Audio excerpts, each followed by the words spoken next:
Hey folks, Tom here. Since yesterday when we posted this particular post, I've received a ton of private messages asking me to kind of clarify and to go in a little bit more in depth into why increased pressure could possibly lead to decreased levels of empathy and curiosity. And so I wanted to come on live and just talk about it for just a few minutes. This is a common question, so don't worry about this if it doesn't make an immediate connection, but especially for expat executives, but basically for anybody under high pressure situations. Once you're given a long to-do list of things that you have to do, that you have to accomplish, especially for an expat when your family and your entire life is wrapped up in your work, when you're given this long list of things that you have to accomplish, it creates immense pressure that lives on your shoulders. And that pressure changes you and how you operate during your day-to-day operations.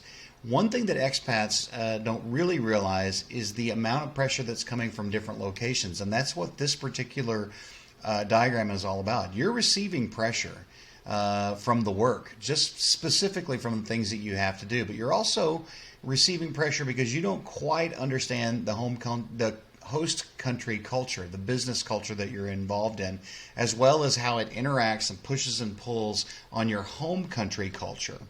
Then you've got the company culture. For example, I worked for a Belgian company in Japan as an American, so I had three types of culture that were pulling on me, as well as the pressure of trying to understand my family. So that pressure is immense, and when you feel that pressure, you start to get a little bit less caring about what's going on around you. Under pressure, we all are less likely to ask questions. We're less likely to seek understanding. We're less likely to bring people along at their own speed. We are much less likely to be non-judgmental. We are much less likely to seek collaborative solutions. And honest to God, we're just much less likely to be nice. This pressure, it kills our want to ask why. It kills our want to see the world through somebody else's eyes. So one critical thing that we need to keep in mind is that your team is having just as hard of a time working with you as you are working with them because of the differences in cultures.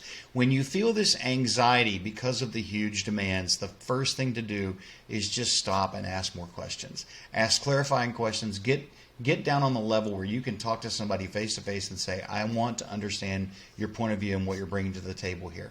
The next thing that I can tell you is just to try to see your team's reactions through their own eyes. Try to see your team reflect that back to them. And finally, get out and just adjourn and take a walk. Go outside. This is scientifically proven that if you just get a breath of fresh air, you're going to come back with a different perspective. So pressure equals decreases in empathy, decreases in curiosity. Be aware of it.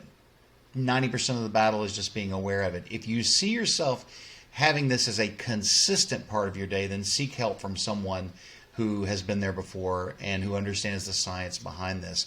Cranberry, that's what we do. Give us a call or shoot us a line. Thanks a lot for listening.